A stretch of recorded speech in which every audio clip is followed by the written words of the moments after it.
to go against non-deligible rights as in the Constitution. It simply means that they want us to function within the whims of no constitution in place. If you're going to run the country without a constitution in place, then that means everyone for themselves, God for us all. And you see a government running to start reviving vigilantes. This only happens in failed states. That, in a failed state, the government is no longer able to run, take care of the people's affairs. Now you resort to vigilantes to terrorize the people. That anyone else, it's anarchy. But anyway, I do not want to speak much because Honorable Kalonzo Musyoka is here, and I'm most likely going to present your candidate. I think our very best as co-host and host is to give him the chance to listen to him. And then, like you've said, Hillary, I think the Honorable Kalonzo Musyoka shall be assured that anyone who tries to ask very personal questions, I think will not be given the chance to have the microphone. We're here for an objective debate. Let's listen with him. Let's listen to his ideas, and let's question and interrogate them as when appropriate. Thank you very much, Hillary, for giving me a chance, and let's have a good debate. Thank you. Thank you so much, Honorable Neto. Karibu sana Mheshimiwa. Thank you so much, Abdi, and everybody else. Honorable Kalonzo, we really humble as a pressure point team to host you today, and feel welcome on board. And we are very, very happy as we start today. And I know many people have done. You've done quite a lot. I know many people knows you, and maybe those people were born yesterday or 2 years ago. But you've been there. You're a seasoned politician in Kenya, and you are focused, and you've been doing a lot of the country. As you start opening your remarks, you can say hi to the people and welcome them, and then you can start. I know this is the question that many people are waiting, and even somebody asking on your leadership. I think if you can start on that as you come in. What do you think? What do you think are the most pressing challenges facing Kenya today, and how are you planning to address them, or what are you doing to address them as a seasoned leader, somebody who has been there, making sure that things are running well? Welcome so much, Honorable Kalonzo Musyoka. We are happy to have you here today. Well, thank you very much, Ndugu Hilary Gondi and your co-hosts, Honorable Neto and Abdi. I should perhaps begin by wishing all of you a very happy new year. I believe it's not too late now in the year to wish you a prosperous 2025. A year I have personally branded as the People's Year because listening to Nduguneto there, and I can't agree with him more, becoming perhaps to comment on some of these points that he raised. This is the year when the Kenyan people will have to continue with their struggle, given that very important national institutions, the three pillars of government, the executive, the legislature, and the judiciary, are literally faltering. And in the case of in the case of Parliament, the Houses of Parliament, in our case, bicameral, the Senate and the National Assembly, they have experienced clearly a clear case of state capture. So I just want to thank you for this space, and I like your rules of engagement, that you're dealing with serious policy issues, nothing personal, and that therefore, given that assurance, I just want to tell you that 2025 is a very important year because we've started the year, for example, without a functioning independent electron boundaries commission, IEBC. We have started the year with a parliament that has been captured, with an executive that does not seem to know how to differentiate between people's rights and what they intend to do, their own programs, which have failed. Remember, they started talking about bottom-up economics. Nobody seems to be hearing that anymore because Kenyans believe it's bottom to bottom, going deeper into debt, deeper into a dysfunctioning administration. And the judiciary also, an issue that is very important for us. We we were thinking that this was the last beacon of hope. But as it is, it's also now under attack. And therefore, we begin 2025, Hillary, as a country, really literally clinging on. I think I heard Neto say that this is a country at a crossroads. Remember in 2023, Kenyans went to the streets, demonstrated against oppressive taxes. By that time, the rallying point was the high cost of living. And we were demonstrating against the finance bill of 2023. The result was more than 60 Kenyans, 65 young Kenyans were killed, and nobody up to date has been held accountable to have taken to account on the killings, the police brutality that we witnessed. And some young person I talked about Mulolongo. Mulolongo is actually an action point because in 2023 there was a lot of activity where people did strange things and blamed the demonstrators. So the result of the 2022 demonstrations was that both President William Ruto and friend Raila appointed a committee which I had the honor to co-chair, which was named the National Dialogue Committee.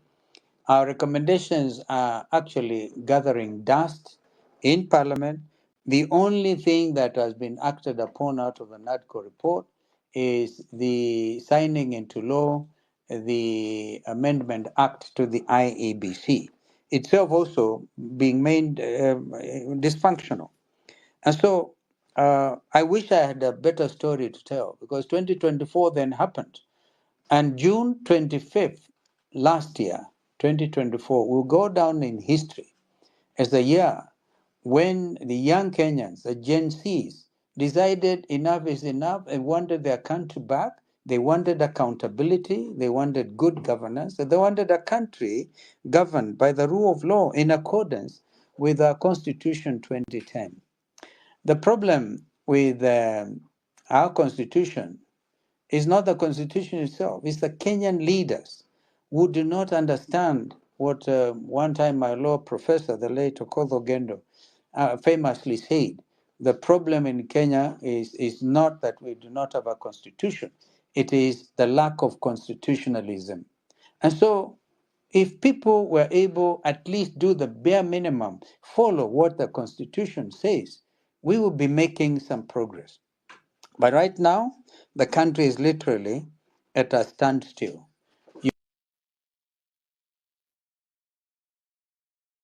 Sorry, now what happens? Some fellow is calling. Are you still there? Yeah, we can hear you, Mheshimiwa. Go ahead. Thank you. We will have to bear with some of those interruptions. Yeah, yeah. Okay. Again, I mean, to conclude a bit my submission on 2024, the Gen Z revolution, and I believe that revolution is ongoing. Again, we lost in excess of 60 something, according to Kenya National Human Rights Commission. We are dealing with about 82 missing persons, 82. And in the recent past, I think the Kenyans, wherever you are, you'll have to notice that we were in court dealing with 6 cases of abductees.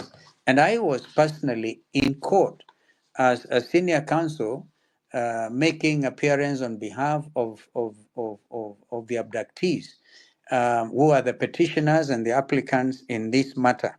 So that friend who said I've not, my voice has not been heard about BC was abducted out of Mulolongo will probably stand guided and let him appreciate that I am personally on my own feet in court trying to press for not only the release of Bisi, who is the one who is outstanding, along with another young man who has also not been released, that we are on it and we will make sure that on the 27th, when the matter will come up again before Justice Bahati Namue, the Inspector General of Police, the Director of Criminal Investigation, Mr. Amin, and others who have been cited must personally enter appearance, and we will be in court, God willing, to cross-examine them, because we said these abductions must end.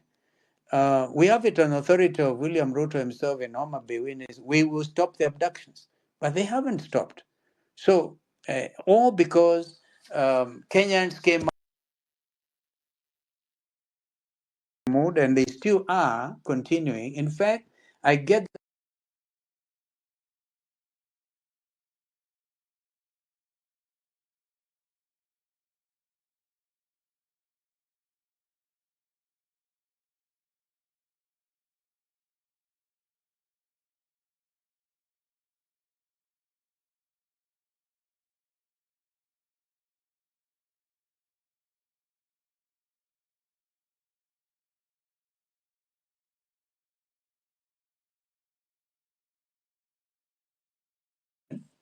but you are riding on the blood that the young Kenyans shed unfairly, unreasonably, in contravention of the law. I agree, of course, with Brother Neto that this is a country that is not observing anything to do with the rule of law. And these are issues that we will be dealing with. So when I say 2025, then is the year of the people. We will be there on our feet. We will challenge this administration. We will try to hold them to account, not by issuing statements when of state capture, because Kenyans are already overburdened. Because Andani, for example, is going to come up with a regime of overtaxing Kenyans yet more. When at this time we all know the most overtaxed country on earth, I believe, is Kenya. Housing levy tax. I have personally said, God willing, we take over the leadership of this country. The first executive order will be to do away with the housing taxation, the housing tax levy, whatever it is. Because Kenyans today, any Kenyan who is earning a salary is feeling the pinch.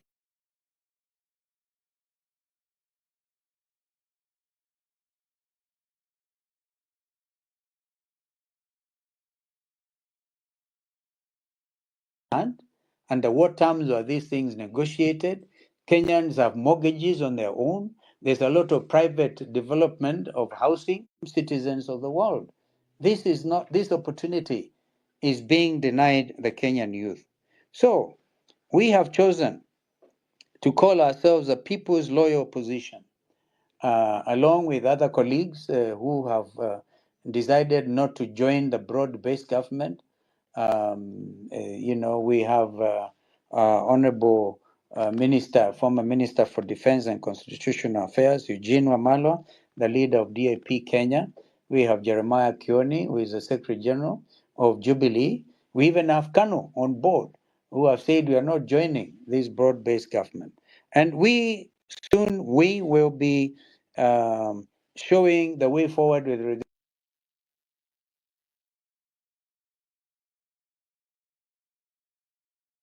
Mheshimiwa, you were saying very important issue there, Over. and we lose you. Thank you. Can you're saying that you have uh, Sorry, there's somebody may be called.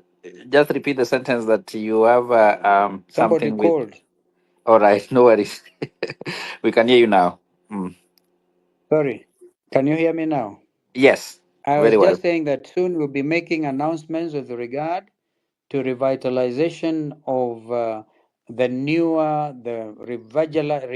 energized coalition arrangement, which will be looking at ukombozi, literally kukomboa nchi yetu. We're therefore coming up with a front to deal with that matter. And of course, I did mention some of the colleagues that are already on board, and we think a lot more people will be joining. So this is the year 2025, the year, the people's year, to be able to take back their country. So I think I need to say that so I do not have to say everything at this stage. I'm ready to take action. To take any questions that your forum may be having. Yes, yes, Mheshimiwa. I know I'm going to open to the people to ask questions, but I have two vital questions. The last statement that you've just mentioned that you're now trying to figure it out how to have an umbrella. to come again 2025 being the year of the people. So you want to tell us that Azimio is no more because we have seen Honorable Martha Karua already dropped out. Raila Odinga, I don't know, but so you want to tell us that Azimio is no longer there. So we are looking a new chapter, or what do you mean when you're saying that? Yeah, Hillary, as of now, the party leader of Azimio is Raila Odinga. He's a party leader. Uhuru Kenyatta is the chair of the council. But clearly, Kenyans have seen that Azimio is dysfunctional. But we are holding there. In fact, we have asked Philip Kisia, the former town clerk of Nairobi, to take over from Rafael Tuju in a manner that Tuju himself was able to say, yeah, I think I want somebody else to take over as the executive director of Azimio. But his responsibility is going to be to now fashion a new coalition that is going to welcome other members, so that really Kenyans will have a voice and a platform from which they'll be able to claim their country back. So that's what I'm saying, Hillary. I'm not saying as of now Or Azimio is dead, because we have of course, under the terms of the coalition agreement itself, there's a procedure to be followed. Because if you have been following, for example, the pronouncements by Honorable Junet Mohammed, who is the Secretary General of Azimio, he is more Ruto than Ruto himself. So we do not want to pretend, and yet he says he is a leader. He's a leader of the minority in the National Assembly. So these are some of the things that we must face head on. We'll give opportunity to ODM to restate their position, say, yes, we want to continue being in the new coalition, or that we want to leave and join UDA, for example. So this is what I'm talking about, Hillary. all right, As all of right, now, of course, as Honorable. of now, Azmir is not dead, but I think it's on. We are going to have to rewind it, and refashion it, and perhaps Yes. even drop the name Azimio, because Kenyans are fed up with it. And I think the young generation in particular. In fact, if you listen to our colleagues in ODM, nobody, including Agwambo himself, talks about Azimio. They talk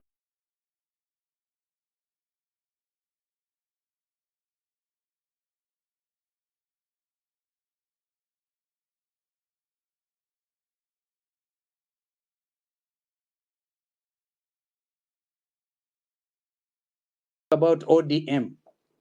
So On your personal leadership, as someone who has been there and in so many years, what has been your greatest lesson that in the public service that these people or the young people, or you can advise young people who are coming up, because you're seeing young people are coming up, they are emerging. As a person that has been there, what advice can you give these young people, or a great lesson that you've learned in these many years that you've been in leadership? yes, of course, you look at my own career progression in politics. I actually entered as a Gen Z, because I think, and no, as a millennial at age 31. And so young Kenyans have a right to come and enter the political space, but also really recognize that it's a calling. If you enter politics as an avenue where you make a fortune, you go in and make millions, and or you use millions to bribe voters and then go on, you may find that kind of leadership does not last.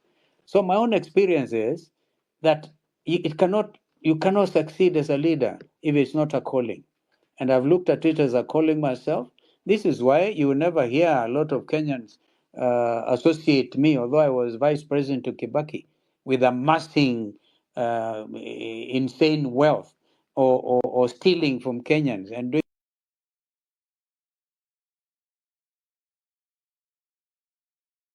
that kind of thing. When it is a calling, then the number one ambition is to do that. In fact, I hold the view that the next leadership, if the young Kenyans will trust us with leadership, we will have to do it in a manner that we prepare them to take over as the next generation, because they have already demonstrated ability. to do so. They have tried to claim their country back, and I've stood with them. I've actually said very clearly, when the chips are down, I would not join a government that is literally riding on the blood of the young people, or indeed over the years. We have known tribal clashes, we have known all kinds of, including leadership being taken to the International Criminal Court. And that is a very important matter, by the way, that one of the things we have done recently is to say abductions, for example, abductions and forceful abductions are a crime against humanity, and they are therefore admissible in accordance with the Rome Statute, the International Criminal Court. So we are not leaving anything to chance as we move into 2025, and I'm ready to offer my own experience and leadership in a manner that Kenyans will find very easy to relate with. Over the years, I've known political betrayal. I've seen that people coalesce around each other in order to win political power. If they don't win, then they disentangle, they disintegrate. But I think the time has come to demonstrate even integrity in leadership. And I think that's what has been my guiding principle. Coming from Sekuru, which is not very near Nairobi, I had obviously, and you must also give room for God in all these things, because it is God who fashions leadership, and He can also, bring down leadership. I've seen other people misuse the name of God to assume to leadership. And I think everybody now knows the church itself underwent some form of capture, and I think now everybody is the wiser. So 2025 is going to be a year of the progressive forces in our country getting together kukomboa nchi yao. Asante sana mheshimiwa, ubarikiwe sana kwa hiyo maswali. Najua swali ni mengi, lakini ningependa kupatia wengine sasa pia waulize swali na Sawa, wakiwa na jambo la kusema. Abdi, you have something to ndio. say before Milton come in, and Kigen Yes, and Anthony? Yep. yes. I'll just be brief. I just want to welcome those joining us. A warm welcome to them on this vital and timely discussion on the state of our nation. I think, as you said, we are privileged to have Honorable Kalonzo Musyoka today, and along with other outstanding panelists including our leaders, Honorable Neto, Bonnie, Hillary, and others. These are voices of reason and courage to continue to push for accountability and transformative leadership with these challenging times we're facing.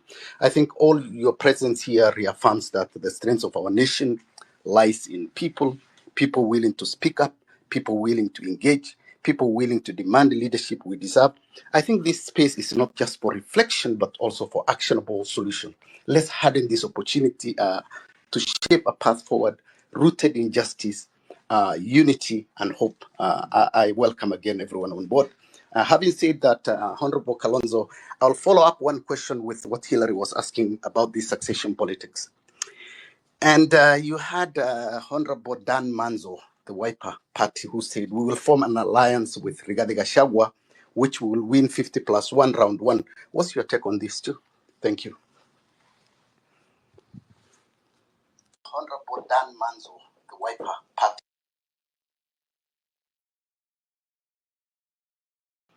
Hillary, you can hear me? Yeah, I can hear you. I don't know, mheshimiwa, we have like 5 questions so that you can answer? Is that okay? Or maybe 5, so that you at least you take them note, then you answer them one by one. Is that okay, mheshimiwa? His mic is muted. I think they're working on it. Maybe he's in a call.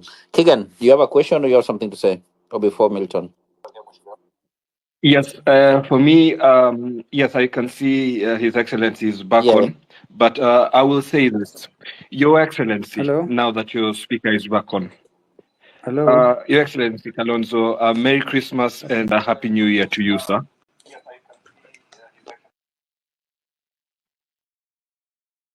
Your Excellency. Oh, Kigan dropped. That's okay. Mheshimiwa, I was asking that can we have a series of questions so that you can answer at Yes, I had Abdi's question. Yes. Maybe we can have another 4, Okay. Okay. and then I can Yeah, respond. that's really good. Honorable Neto. Okay. Thank you very much, Hillary. Sorry, I on and off the mic. Like I told you, I'm on the road. A couple of things. I'd like to be fair that the Honorable Kalonzo Musyoka was my co-principal when I was a member of parliament.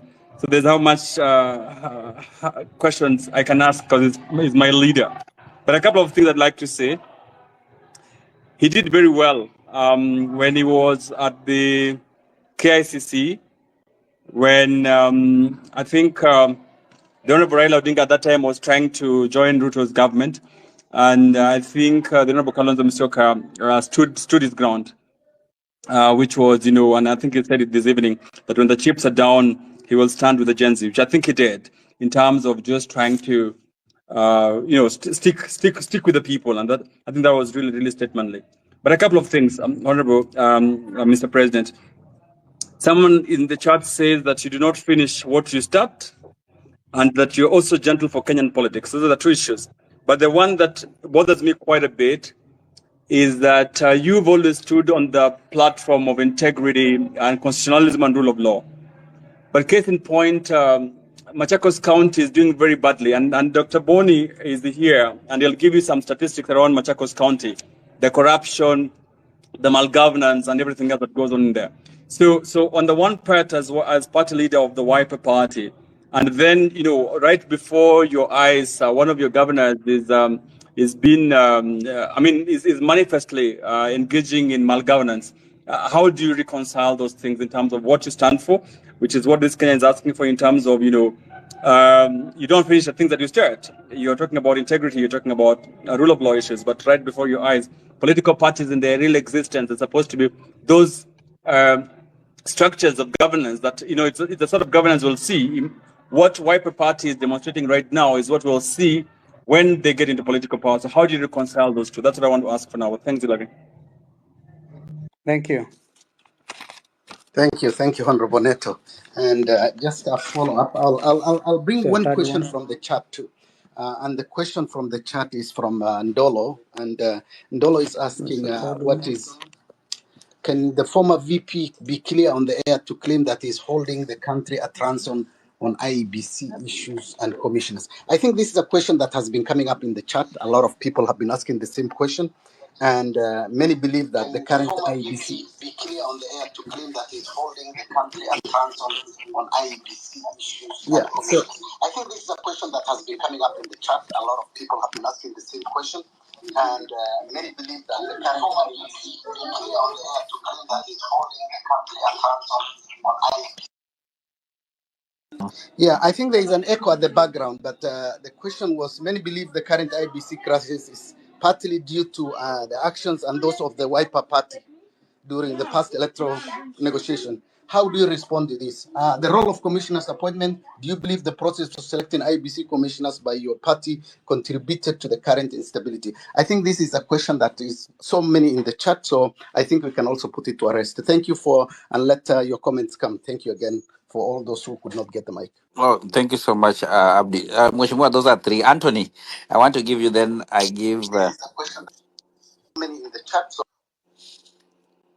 Anthony. and let your comments come. Thank you again for all those. Thank you very much, Hillary. Mheshimiwa, those are three. Anthony, I want to give you. Then I give. I think there's an echo. Yeah. Neto, can you mute your mic? No, it's not Neto. I think Honorable Mheshimiwa and your Anthony endelea. If you have a question. Okay. Yeah.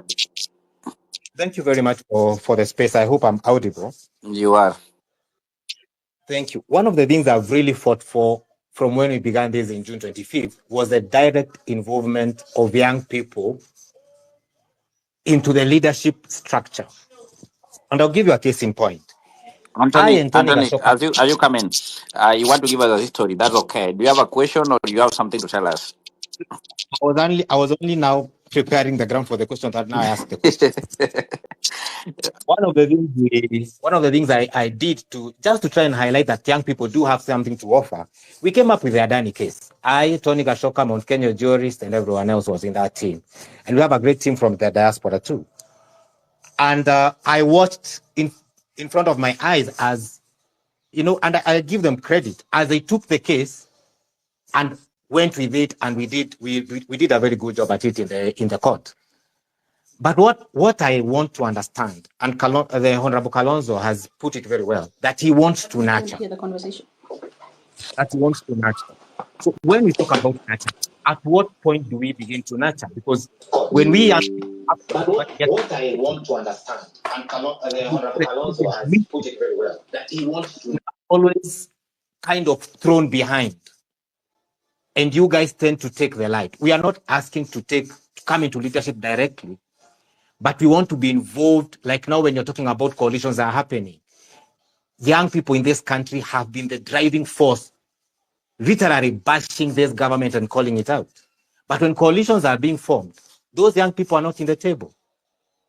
Their needs, wants, and aspirations are not being voiced by them. There seems to be an assumption that people know what the young people want. And when I talk about young people, I talk about millennials and Gen Zs. At what point do we start seeing these young people actively on that negotiating table saying, this is what we are talking about in terms of employment, in terms of internships, in terms of being involved in the budget making process, the civic education. At what point do we get a seat at the table? Because we don't own political parties. So we can only leverage with people who own political parties like the Honorable Kalonzo Musyoka. So at what point do we get to feel we are involved directly, not just being almost used? Like we get something we are riding on, we allow you to come in, then it's taken over and we are forgotten until we bring something else up. Because I feel young people have something they are saying, but other people are interpreting what they think young people are asking, instead of having those young people directly say what they want when it's time for negotiating. Thank you.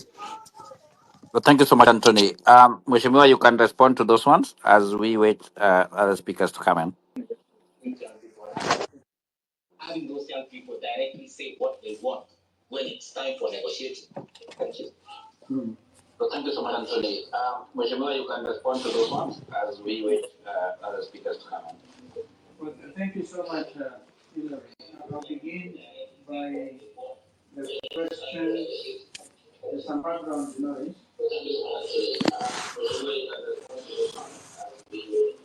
Mheshimiwa, you are a little bit far.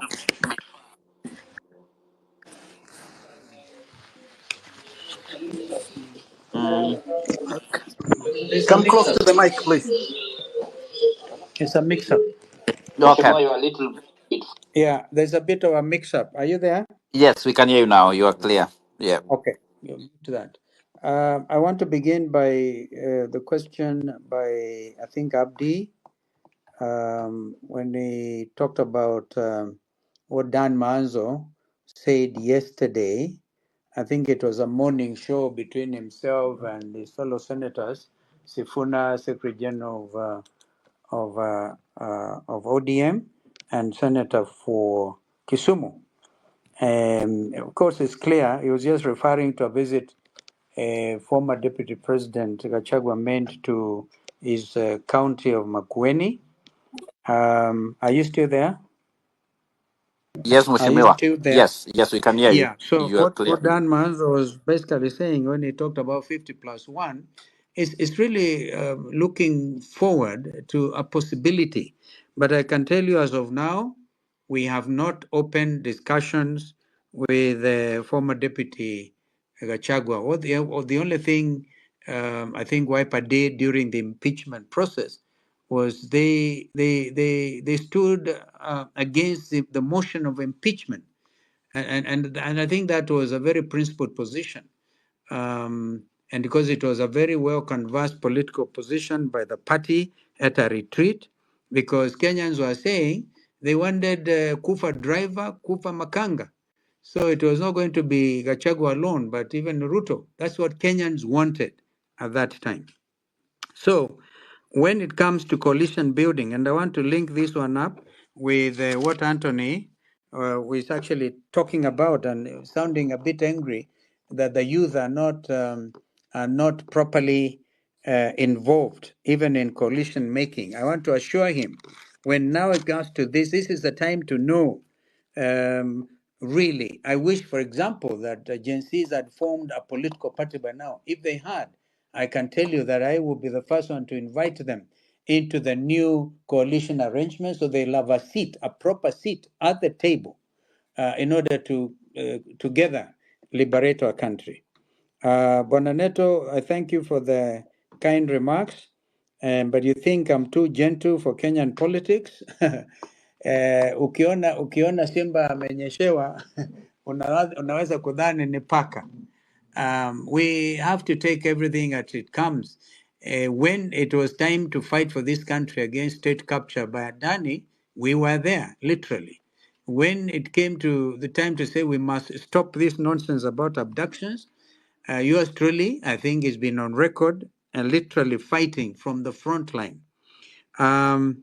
And I think that you say I don't finish what I start. I think it's because we twice or three times decided to support Agwambo, but now it is very clear. I think we do not need a university degree to know that there's no way Kalonzo can now be asked to support anybody else. This is the only time. As I say, we take it over, set the country straight, hand it over to the owners, the younger generation. And if you're concerned about problems of governance in Machakos County, and I think you're probably referring to a time when there was a lot of propaganda that Governor Machakos was arrested in London or something, which of course was serious disinformation.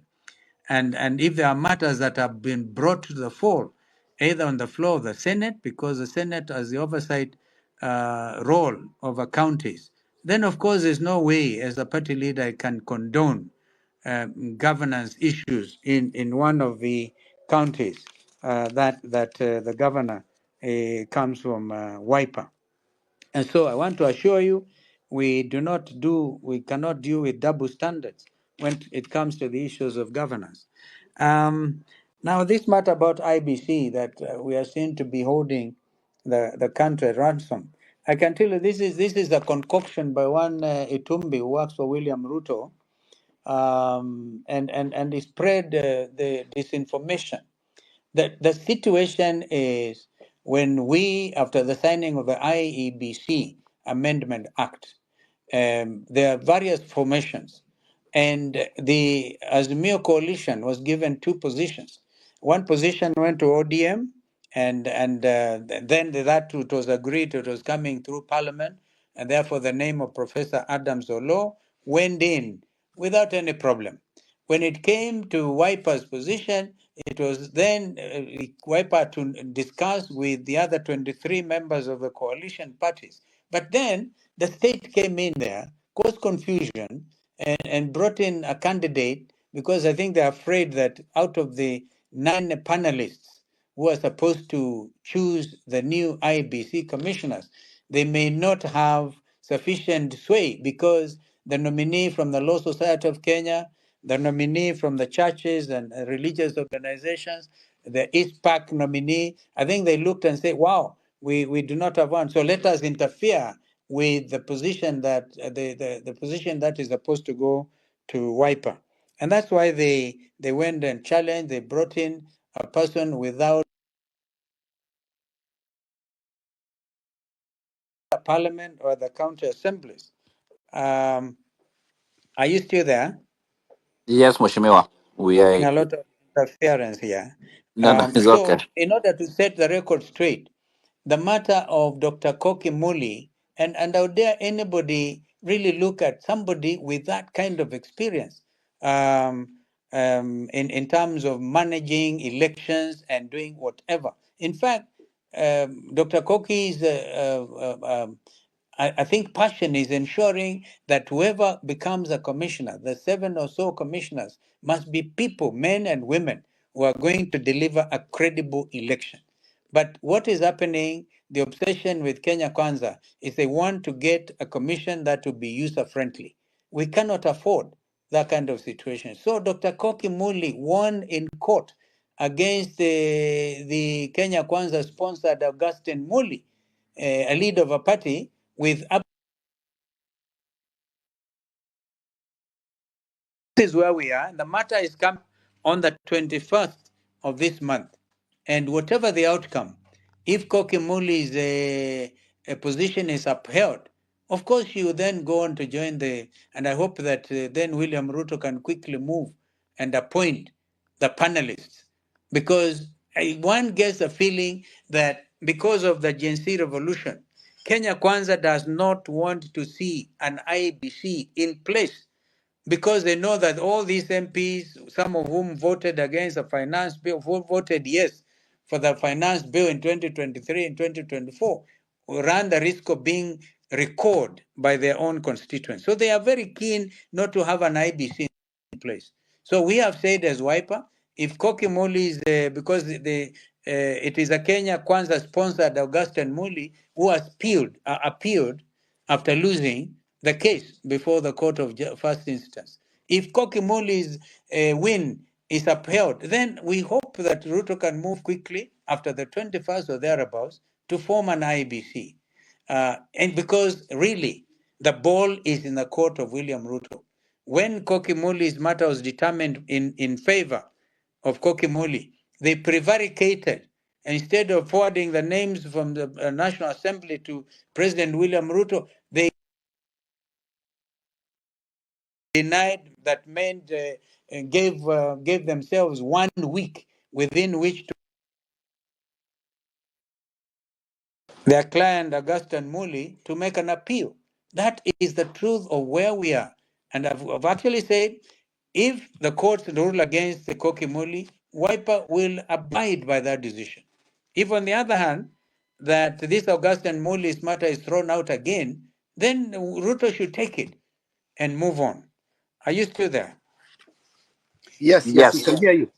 So We are I here, hope Your Excellency. I hope I've cleared this matter about taking the country on a trust fund because we wouldn't want to do that. If anything, we are saying if by end of March William Ruto will not have acted in a manner that now ensures the country has a new IBC, we will lead those demonstrations again because we think that they want to stagger this matter until 2026, 2027. Then they argue, no, no, no, we must postpone elections because according to the Kriegler report, um, the country should have at least within 2 years a working and a functioning IEBC. So we are aware of all these tricks. Some of them, of course, want even to see extension of the presidential term limit and the extension of parliamentary term limits all the way to MCS. Kenyans cannot take that because these are matters that require referendum. So we are ready. We are ready to do battle. And as I said, let us see what happens on the 21st. I think the Law Society has issued or we're about to issue a statement to say that any election related, IBC related matter should be dispensed with expeditiously in order to give the country a new IBC. So I want to assure Anthony again that personally I'm ready to work with the young generation, have them sit on the table. Although, of course, we are to look at if you are to look at the composition of Wiper as it is right now, we have a very strong young Wiper Democrats, and these are millennials. These are really Gen Zs, and they are ready. But of course, if it is that they are given a political formation of their own, I'm telling you, they should properly then be some other confusions. Like there's a fellow called Kamusil, Samuel, who I think jumped because you see the Gen Zs were saying they are faithless, they are tribeless, they are leaderless. So I think a time will also come when we need to get the leaders to be able to work together with. So that is my response briefly. And as you said, don't start Vananeto. This time, I think everybody knows that you'll be on the ballot. And we'll be in the ballot not just to complete some assignment, but to win, and to win for this country. And I believe our win will be a win for our country, for democracy, for the rule of law, for good governance, for stopping of stealing of Kenyans' resources by those in power. Thank you so much, Mheshimiwa, for responding to those questions. For those who are joining the conversation, we are here with Honorable Kalonzo Musyoka, What about Dominic?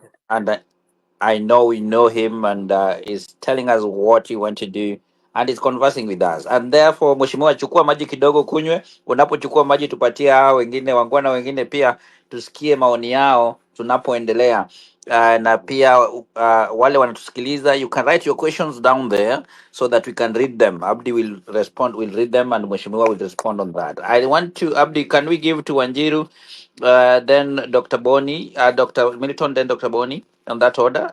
Yes, yes, yes. And I just want to reaffirm and say thank you to Honorable Kalonzo for his steadfast leadership and commitment ensuring the IEBC's reconstitution process adheres to the principles of inclusivity and fairness. I think his emphasis on youth involvement is also a critical step towards shaping a future that reflects the aspirations of Kenya, I think. And also one thing I want also to echo is his unwavering belief in the rule of law as foundation of resolving our national challenges. Thank you again. Over to you, Hilary. Oh, thank you so much. Wanjiru, good evening. How are you doing today? Good evening. Yeah, I'm good. Thank you so much, Hilary, Abdi, Naito, and Kalonzo for actually coming for to the space. I do have a question to Honorable Kalonzo. And Abdi, please forgive me if it's personal. Maybe raise your hand if it's personal. I want to ask because we have one guy in the member of parliament. His name is Farah Abdi Mohammed, and he's a member of Wiper Democratic Party. And in the past, we have heard him, saying words like, "If I was the president, I would murder the Gen Zs." And and today he actually called us Kumanina Zako, something like that in Swahili. The question is, sorry, the question is, do you have a way of, because you're the leader of Wiper Democratic Party, no, Wiper Democratic Movement, sorry for saying party, do you have a way of actually disciplining him? I know in the recent, the leaders have been speaking of agencies or youths are undisciplined and blah, blah, blah. Do you have a way of actually, as the party leader, disciplining such a member of parliament who is actually a leader of dialogue, spewing hate towards the youths and spewing, words of "I would murder the Gen Zs, I would actually do this if I'm in a position to." So what is your move on actually helping him to actually get to senses? Because on my view, I feel like he doesn't think well, because that's not a way a reader that should be thinking. Sorry, Abdi, if that question was personal. I'm sorry, Hilary, as well, but that was the question as well. So It's okay. Thank you so much. I think that's one question somebody also asking somewhere here. Somebody sent me a message, but thank you for asking that question. Thank you so much. Dr. Milton, go ahead. Just to follow Wanjiru. Honorable Kalonzo Musyoka for the gracing this discussion. Let me start by introducing myself because I'm sure he doesn't know me. So my name is Bodu Mwangi. Can you hear me? Yes, yes, yes, yes. Okay. So my name is Bodu Mwangi. I'm a US-based Kenyan economist and certified public accountant. When I'm not working as an economist, I spend a lot of my time researching, publishing, documenting, and educating Kenyans on what their governments are doing with their money. Economist and certified public accountant. There's a lot of echo. I'm not sure what's going Yeah, on. Yeah, yeah, it's Honorable Kalonzo's mic that's on. I'm trying yeah. to mute it. So go ahead, please. Thank you. What do you got? Yeah. So I was introducing myself. So I was saying that when I'm not working as an economist, I spend a lot of my time researching and documenting and publishing and educating Kenyans on what their governments, national and county alike, are behaving and often misbehaving with their money. And in this capacity, I interact with Kenyans a great deal. One of the things that's very clear when you talk to these Kenyans, particularly young Kenyans, is that they have absolutely no trust in the old guard of Kenyan politics. I'm talking about people that have been in the limelight, in government, in one position or the other over the last 20, 30 years. If I was to list the top 100 politicians of the last 20, 30 years, I bet you 95% of them are going to be very wealthy people. Yet, when Kenyans try to understand how did these people become so wealthy, they never ran any business that anybody knows about. They never invented anything, but they've become billionaires, primarily because of their proximity to power. Rightly or wrongly, Mr. Kalonzo Musyoka is seen as part of this group. I'm not here to cast any aspersions. I'm just here to say that Kenyans will look at someone like you. You've been in parliament, you've been a vice president, you've been in high positions for 20, 30 years. When we look at what's ailing Kenya right now, chronic unemployment, corruption, everywhere you look around, we have a system that's not working for Kenyans. Through my analysis, as I've educated Kenyans,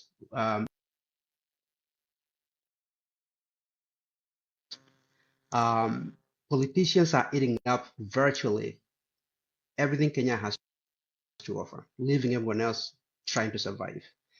And so Kenyans right now are talking about how do we get out of this situation? We find our situation, a country with so much that was taken up by our government over the last 10 years, and nothing to show for it. Kenyans are asking, who can we trust to take us from this situation? And so they look at people like you, for example, and they're trying to understand whether you can trust it. Who are you? Where have you been? What have you done for Kenyans? So my question to you, first of all, is why should Kenyans trust you? Why are you different than Ruto? Why are you different than Raila Odinga? And what have you done specifically to try and address these issues that did not come out of nowhere? They are not new issues. The fact that we've had significant corruption in our country has been documented. It's been an issue for a long time. The fact that we have a system where politicians, again, are eating up virtually everything that Kenya has to offer, leaving everyone else surviving, hand to mouth. What have you done to speak to some of these issues? And finally, on the questions of credibility and trust, there was a picture that was on social media not too long ago, where you had a press conference with, among other people, the former governor of Kiambu, Babayao, who is a known thief. He's a guy who has court cases right now for corruption. So when people look at you, you're having a press conference with a character like that, and you're asking Kenyans to trust you to save us from our current situation. Why should Kenyans trust someone like you who cannot look at what's happening in our country and understand that you do not want to be associated with people like that? Criminals that have stolen from Kenyans, criminals that if they get an opportunity to be in government again will do nothing but steal again, like they've done in the past. Thank you.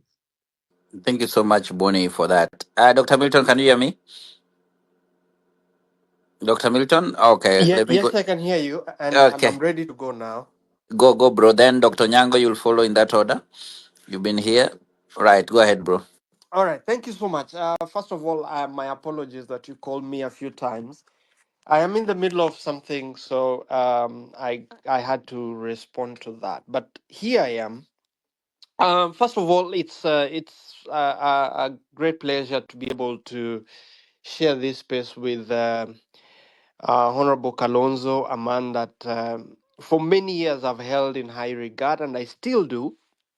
Um, Mine, I think, is going to be very quick, probably in the next 2 minutes. I don't want to speak a lot. We have been here for a long time, and we have been able to articulate our position.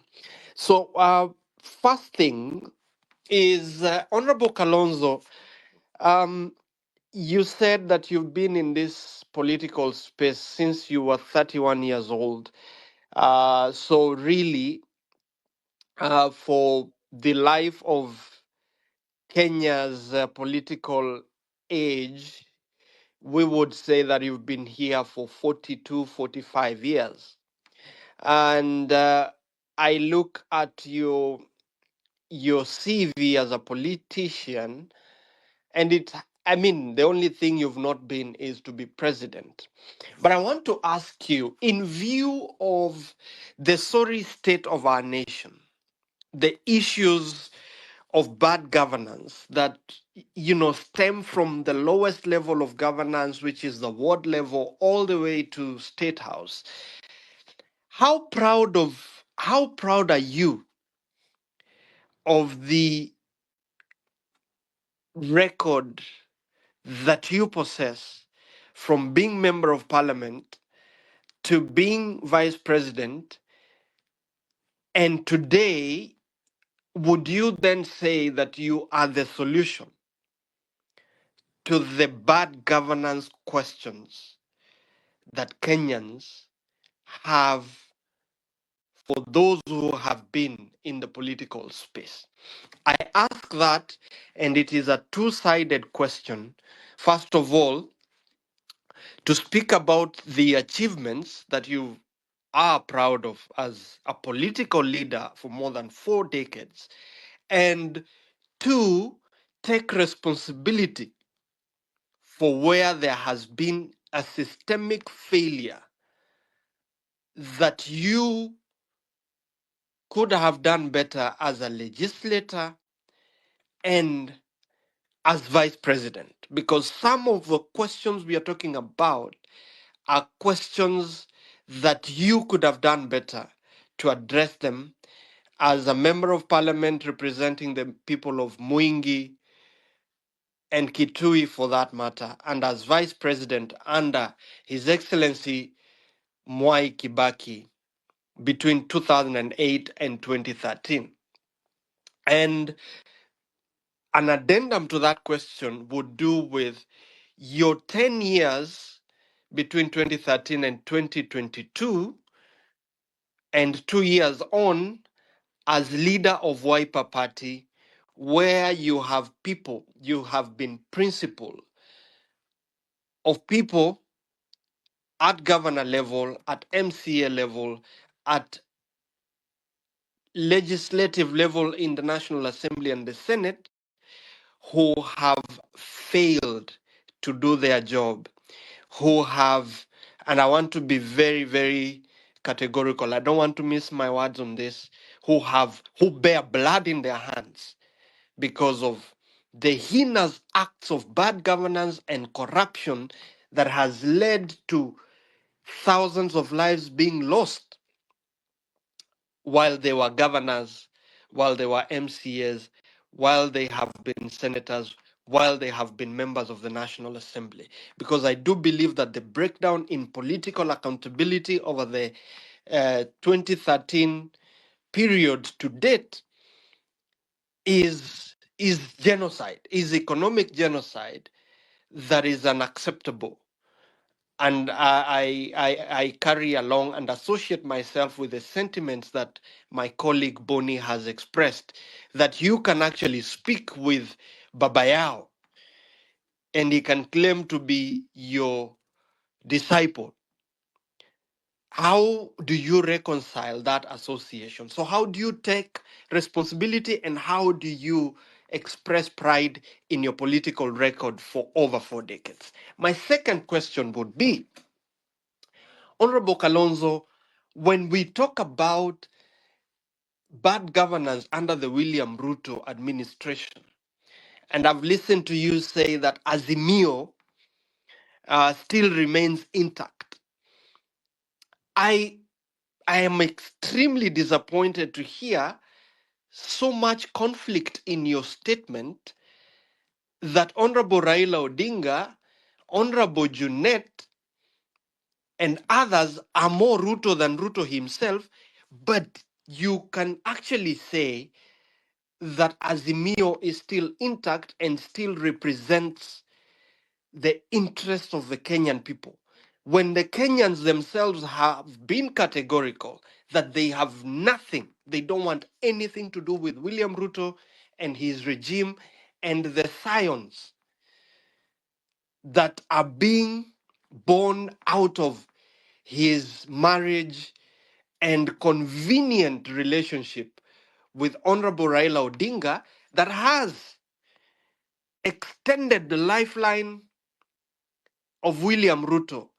If Raila did not get into this marriage with William Ruto, there is genuine, legitimate expectations that William Ruto would not be president, and that we will not be talking about a William Ruto presidency going into 2027. And here is my reason why I say that. There is, as a lawyer and senior counsel, you know very well, and we all know, that political offices under the current constitutional framework have no security of tenure. The people have the power to send home political office holders at a time when they feel they do not represent their interests. The question then becomes, why would we be talking about waiting for 2027 to have elections when it looks as bleak as it looks?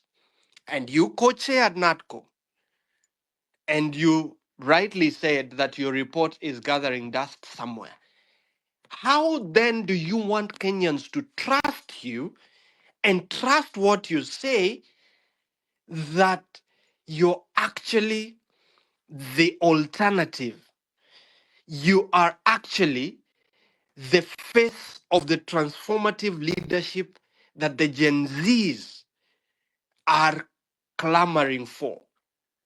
And I hope I'm clear enough, but I would want to hear you speak and respond to the accusation that is out there of doublespeak by the political elite,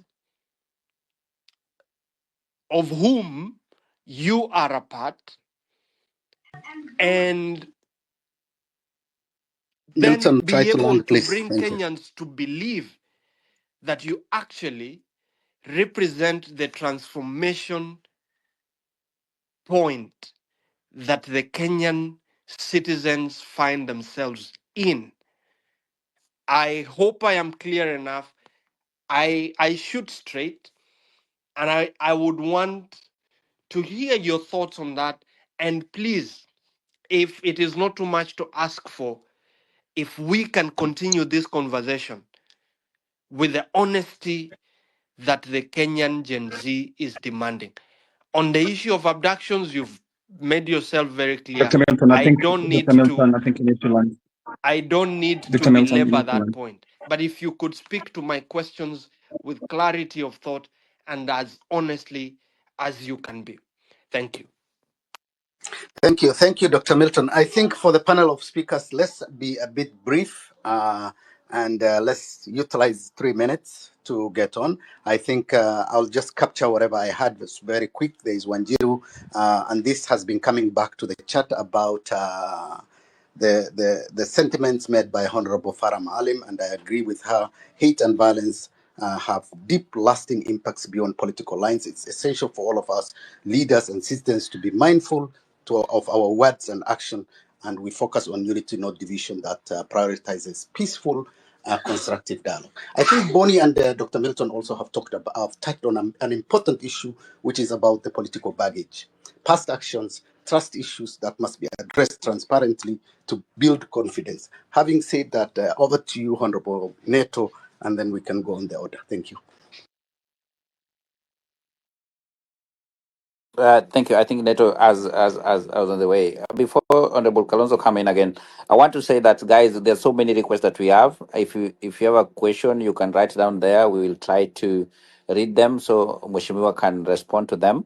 And also those who are in mic, 3 minutes is enough, or 2.5 at most, for us to at least to make conversation more focused and on the state of the nation. Justina Wamai, I see you, and I want to welcome Dr. Duncan, then Justina Wamai. I see Nonini down there.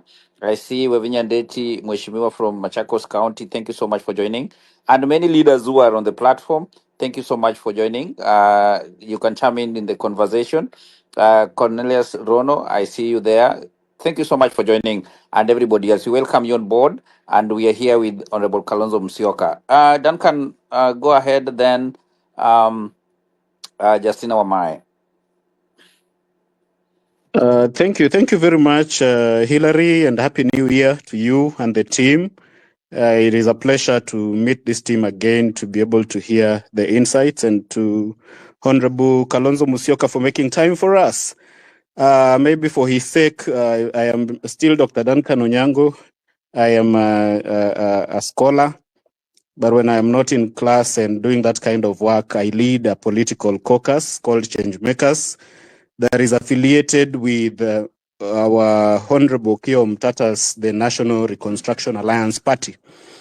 And I'm glad to be here, especially to be able to say to Honorable Kalonzo that we are proud of him, especially this time round, for having stood firm with the people of Kenya and refused to join the blood-based government, as he puts it, so that because that would have been a great betrayal to us. And in addition to the many good things that you have done in the past, I think this time round, you have done us proud, and we don't fear to say it. We hope that you will continue to be that reasonable voice of the people that speaks and defends the common mwananchi, especially at this time when we are suffering things like abductions and all this stuff. And I talk about abductions because we have suffered directly. My caucus, up until Monday, was crying for the abduction of one of our own. That was Kibet Bull, who was abducted shortly after he left our office at Taj Towers in Upper Hill. So we thank Kalonzo for standing firm for us. The question I would like to put to him still has to do with the trust issues. And based on where we are now as a country, we are literally at the brink of collapse as a country. Corruption is eating us to the core, and no system is working for us. All systems are failing, from education to health and all these things. And at this moment in time, there is a culture that we have seemed to build. When Kibaki comes to power in 2002, there was a lot of hope that he was going to help us to be able to deal with the historical injustices that had been committed by the previous regime for 24 years. But shortly after, I think he had a silent handshake with Moi and decided that Mzee should retire in peace. And we see it coming again when Uhuru comes to power and he has a handshake with, so this culture of handshakes, how are we going to bring people to account for the atrocities and the injustices they committed while in office? If every successive president that comes to power is going to have a handshake, whether it is a public one or a soft one, with the previous regime. Right now we are talking about abductions and we are condemning William Ruto. How can we trust you, Honorable Kalonzo Musyoka, that if you come to power in 2027, you are not going to perpetuate the culture of handshake that blinds us to all the atrocities and the injustices that these people have committed while they were in power, so that we can be able to bring them to book? Your colleague, your principal, Raila Odinga, stood firm with us, and for a long time, we thought that this was the only voice that speaks for the people. And it still has caught us by surprise at this point in time that Raila Odinga could ride on the blood of the young people to join the bread-based government. So how can we trust you, Honorable Kalonzo Musyoka, that you can be able to break this trust and then be able to turn around this country? You've indicated that you will be on the ballot. And I want to say that, yes, we need people on the ballot, but we don't just need people who are going to be the ballot until the end. We need a transformational leader who is going to pick us up from the pits where we are and be able to turn around, a leader who is going to stand and say no to corruption, a leader who is going to say no to state capture. So what can you do differently? How can we trust you as young people of this country that that you can be able to pick us up from where we are and take us to where we ought to be as a country? Or are we going to work so hard, like the people of Zimbabwe worked so hard to remove the Mzee Mugabe from power, only to be able to end up with someone that they are now regretting? So I think it behooves you as a leader to be able to stand at this point in time and outline to us, convince us, talk to these young people. I've gone around the country talking to people. One time when I was just here in Kajiado, some people told me, one Mzee approached us and told us, we don't want Kalonzo, we don't want Raila, we don't want Ruto. Why would you be categorized among these people by a random mosque somewhere? Because some people tend to believe that you Summary. have been part of the system and there is no difference between you and these people. And the same way Raila has crossed over, you would easily have a handshake when we entrust you with power. So I would like Okay. you, Honorable Kalonzo Musyoka, to speak to that, to be able to inspire our confidence on how we can be able to consider you as we move towards 2027. Thank you. Thank you so much, Dr. for that. Mheshimiwa, I want to bring you on board again. If you can chime in on those questions, as we bring a new team on board, at least there's so many requests, and I know many people have a lot of questions. But if you can come in and respond to those questions, Mheshimiwa, you are muted.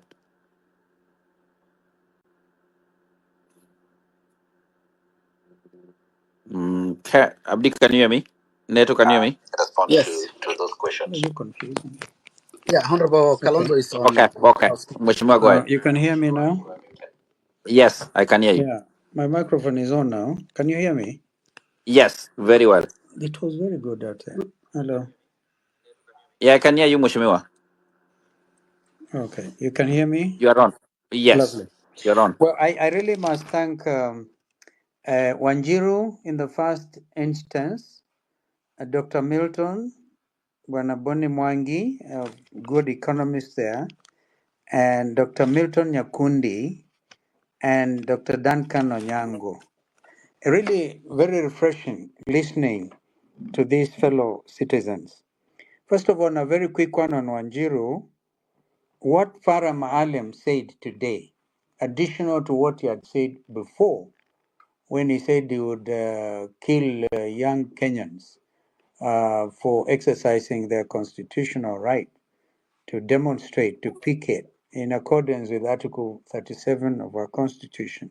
What he has gone on to say today is alarming, and I'm just wondering whether Mheshimiwa Farah is out of his mind. You can't abuse Kenyans na kushikanisha na mama. Ni mambo ya ajabu hearing something like it. So I condemn it in the strongest terms possible.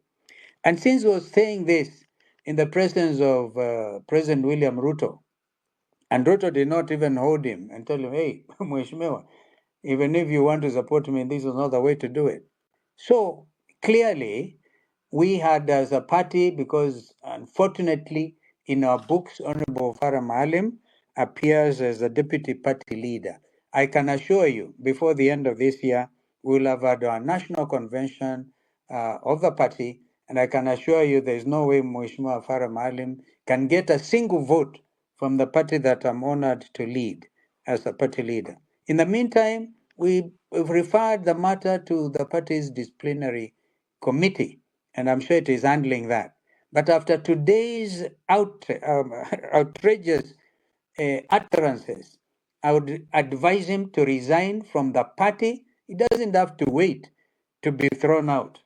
Now, this is a kind of fresh air we are going to have to exercise in our country. I hope this gives some comfort to our sister Anjiru. And she was complaining. She was saying this is personal. I apologize. She doesn't have to apologize, because what Honorable Farah, other people like Adings Kodek, I didn't find Kodek in Parliament, but there were people who were serious leaders.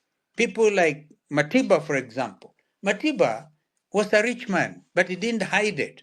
He didn't hide it. He elaborated clearly how he made his wealth, because you not expect that also leaders are not supposed to grow their wealth portfolios. But the others, like Robert Ouko, a professional minister for foreign affairs, after whom I actually learned so much. I mean, after whom I came into office.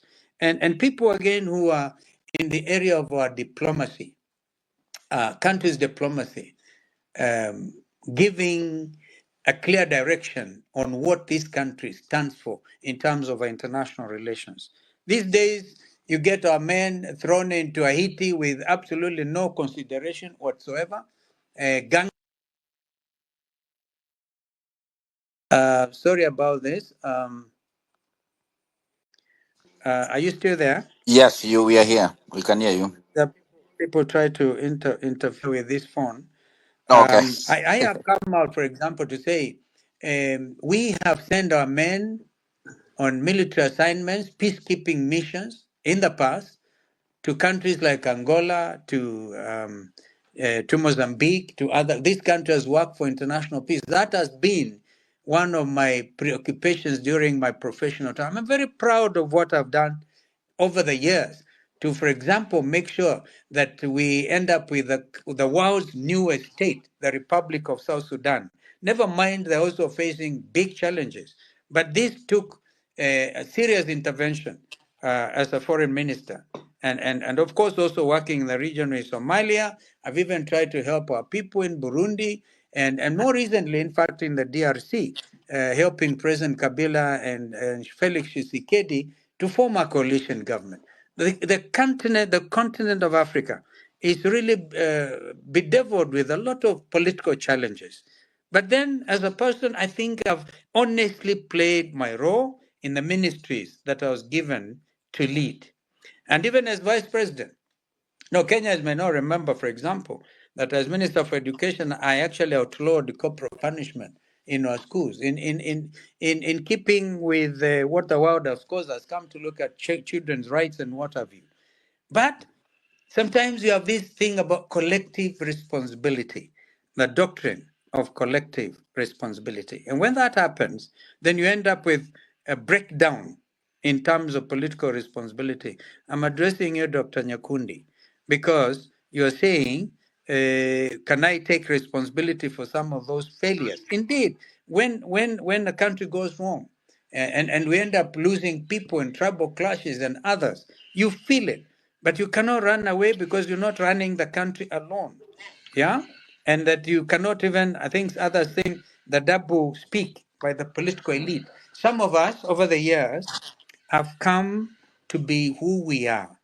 And I want you to trust me that you will never hear going forward or at all a situation where I can be compromised.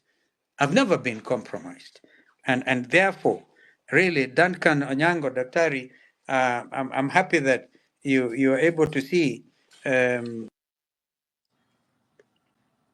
make sure that we bring sanity in our country and to stop these very unfortunate abductions. Kibet Bull is safely now home, and even Senator Okia Omtata, who is your political colleague, we will appreciate that. I had to go down there to the police cells and to assure him that we are not going to allow him to suffer injustice. That's why we're able to get him out with a mere 1,000 shillings bond. We are determined to make the difference. Don't worry about the culture of handshake. You know, this is very troubling because I can understand you, Onyango, Duncan, when you say an old Masai man told you we cannot elect Raila or Ruto or Kalonzo. Of course, obviously, I've been Raila's running mate for 10 political years. And I think that's why they associate. It's a case of guilty by association.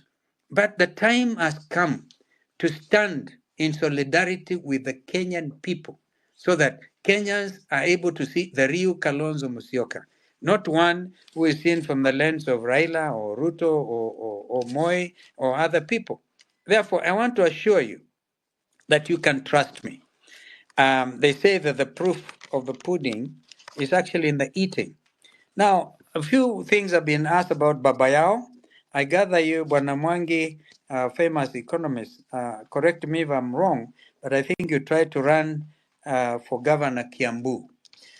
Listening to Baba Yao, because there's a principle also in law, because we cannot really, if we are going to be, to imbue in our citizens the ethos about constitutionalism, we must also accept the law of natural justice, which says that no person can be hard, can be condemned unheard, and everybody is seen to be innocent until they are proven guilty. If you listen to Baba Yao, he'll tell you actually the reason he was impeached as Governor Kiambu was because he was supporting William Ruto. And the other guys on the other side didn't seem to like that. Now, if there are cases that are pending in court, what I can do, I can assure you, if Baba Yao is found guilty of corruption, believe you me, he will not find in me a very good colleague. Because then at that point, they'll tell him, you know, Baba Yao, this is the law, this is it. You made the appeal, and therefore, you know, nobody is able to listen to you. But as of now, give him the benefit of the doubt. Let him be able to explain himself to the Kenyan people. Therefore, do not say that if he's seen in a political press conference, then Kalonzo becomes also guilty by association. I want to assure you, my friends, that the time has come to redeem our country, real time. And the real leaders must now stand up, from the Gen Zs to the millennials to even the older people like Kalonzo Musyoka, who are determined to hand over this country to the younger people as a country we can be proud of. Right now, it's a country in shambles. And we'll be calling out everybody, calling out William Ruto and his administration, calling them out. We will not, you know, one of the criticisms has been, oh, you people in opposition say so much, but you do not offer any solutions. Were we not able to offer a solution when we said no to the Andani takeover of the Jomo Kenyatta International Airport? That was a very loud no, and we demonstrated it by going to court. As senior counsel, I want to tell you, I will not hesitate taking positions, even some of the briefs pro bono, like I did, of course, for Kia Matata and friends there, pro bono, to be able to get the right and the progressive forces coming out to stand and be counted at a very critical time, at such a time as this. We would not want this country to collapse. We will do our best. But of course, I also agree, and I think Raila himself said it, if he did not come to the rescue of William Ruto, we would be having a different situation. But that is for Raila himself to deal with if you're able to catch up with him. So stop there and assure all these colleagues, and I know there are others who are concerned, but to be honest with you, the utterance by Farah Maalim deserves absolute condemnation by all of us who love this country. And even if he wants to support William Ruto up to 2032, that is his business. Let him do so. But let him do so without abusing Kenyans and abusing Kenyan mothers. Kenyan mothers deserve respect. In days like this, when we have a lot of cases of femicide, for example, we cannot really be stand in silence when we are seeing some derogation for basic people's rights, like the rights of the mothers and Kenyans in general. I hope you're still there, We are, we are, my we friend are here. Hillary. We are here. Yeah, Mheshimiwa, we are listening. I'm actually getting worked up Okay. because, Yes. and as I said, it's very refreshing to listen to Dr. Duncan Onyango, Dr. Nyakundi. Nyakundi started by saying he wanted only 2 minutes. I think he addressed us for about 10, but that's okay. I learned a lot. I learned a lot. But I also want to say one thing, Yes. that when I ran for election in 2007, I was the only presidential candidate who declared my wealth. And I'm still very open. I'm very open about these things. But I'm also a professional. I have a law firm called Musyoka Morambi and Associates, all right? And if I earn legal fees, of course, William Ruto overtaxes them, overtaxes everything. I never understood how you can, charge value tax on VAT on professional services. But there we are. So we earn a little money, and we have to educate our children. We have to also make sure we allow families to grow. So it is not that when you become a politician, you should end up a pauper. But I think enough to keep you going, to raise up your family, and to, in the case of somebody like me, to bequeath future generations a country that is under the rule of law, of course, a country that also fears God, and a country that is going to be devoid of these chest thumpers. Chest thumpers. I've never seen this culture of people just chest thumping, and they can call anybody any name, anytime. I want to tell you, I'll be there for the Kenyan people. Thank you so much, Mushimiwa. Thank you. I don't know how many minutes do you have because I want to give ladies now. I see ladies coming on platform. I don't know how many minutes you want to add us uh, before we wind up. Hillary, can I just But ask for 1 or 2 minutes? 10 minutes? Just okay, 15 minutes at the top of the hour. So, Bonnie, as you come in, Oh, I ask you a question, then Rose Reseko, then Dolphin, in that order. Bonnie, go ahead. thank Bonnie, you, just thank keep you. it to 1 minute, Honorable, please. Thank you. we'll do that. Thank you so much for is your he there? responses. I can Can hear you you, hear Bonnie. me? Go ahead. Awesome. So, Mr. Musyoka, the question that I was posing to you have to do with credibility and authenticity. And I asked you why you think Kenyans should trust you when you stand there in a press conference with a known thief of public resources. I have done a serious study on everything that took place when Babaya was governor of Kiambu County. Perhaps you haven't seen it, but I can tell you that if there is ever a poster boy for corruption and everything that's wrong with Kenyan politics, it is Babaya. The last person who deserves a second chance and the benefit of the doubt is Babaya. And I'm puzzled that you will urge Kenyans to look at an individual like that and say, cut him some slack. Wait for our court system to determine that he's a known criminal. I mean, we know that our system of justice doesn't work. An individual like that steals from the most vulnerable in our community, bribes his way through the court system, and is still a viable politician in our country.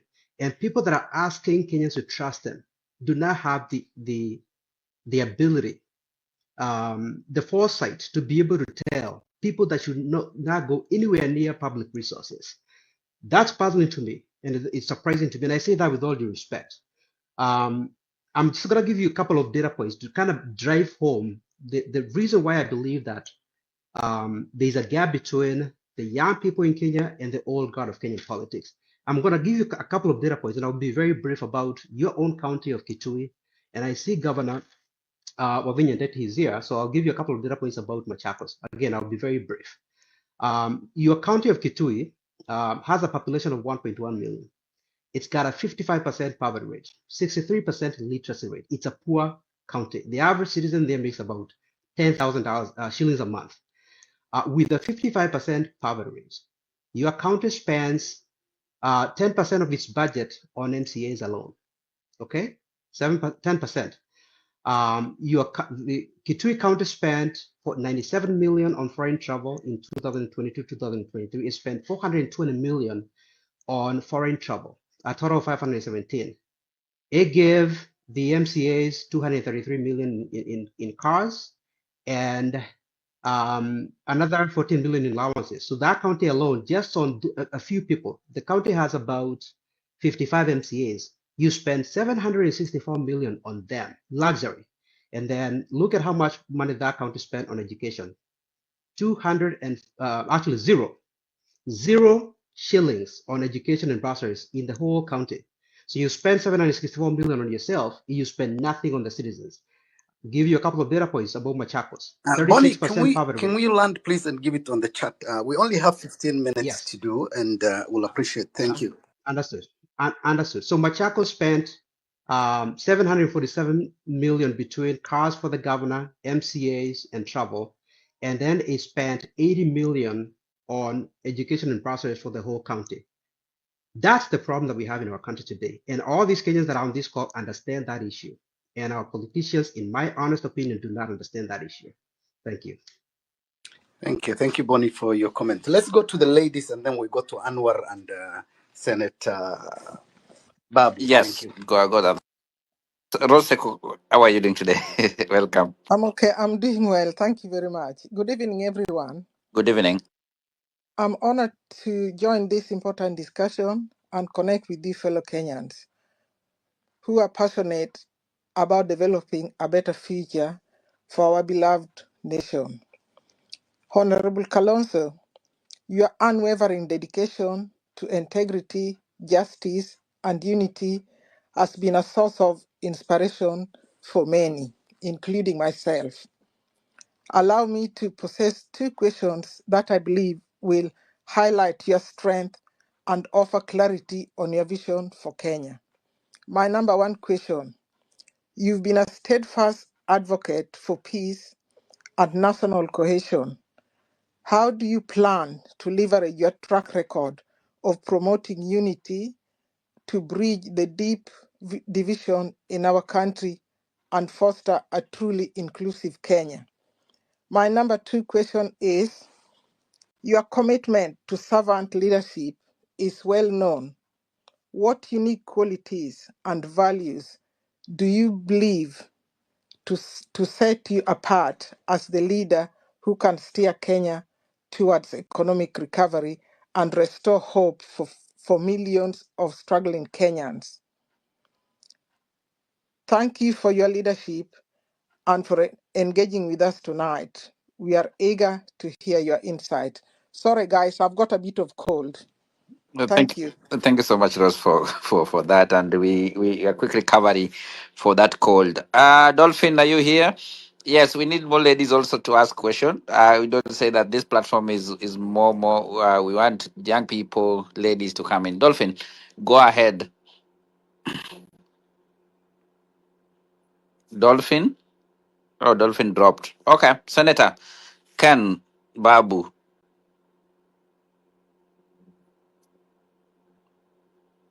Abdi, can you hear me? Honorable, can you hear me?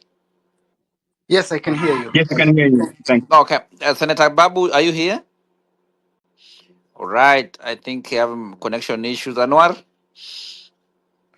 Hey, good evening, ladies and gentlemen. Thank you, Hilary, Abdi, the Honorable Kalonzo, and the rest of the members here. One of the things that is very important that I think for most of the observers have seen, though we gave ourselves a constitution in 2010, successive governments since then have proven that the president still enjoys immense power, that they have a lot of power over of our institutions that are supposed to be acting independent. We see it now with Ruto controlling parliament, controlling the judiciary. And therefore, the character of the person that becomes president is very important. We all agree, I think, that the current government does not represent what we aspire for the Kenyan people. This is not what we want for our nation. We do not want to see cases of abductions. We do not want to see cases of killings, or we do not want to see cases of corruption. So the bottom line is that we want, those of us that really need Kenya to change, agree that the current government needs to go. There will be debates of who and what kind of people need to replace them, but I think that is a debate that I think when we agree that the current government needs to go, we will continue to have. I think my questions that I want to ask the Honorable Kalonzo Musyoka, the reality of the ground is that Kenyans need a coalition, government, among politicians, young people, to achieve the immediate goal of ensuring that UDA, the blood-based government, is a one-term government. As a leader, have you begun consultation among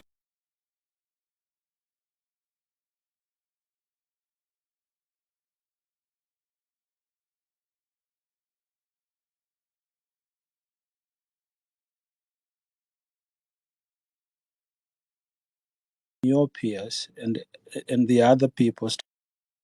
Will you be killing our people if you had become the president?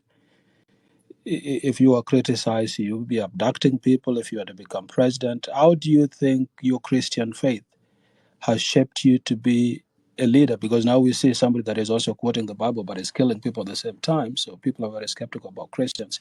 What is the differentiating factor between your Christian faith and that of Ruto, as we see it today? Those are the two questions that I have. Thank you. Uh, Thank you, Anwar. Yeah. So I think there was somebody who was dropping Hillary. We can bring Wamai, Justin Wamai. So Justin, the mic is yours. Thank you.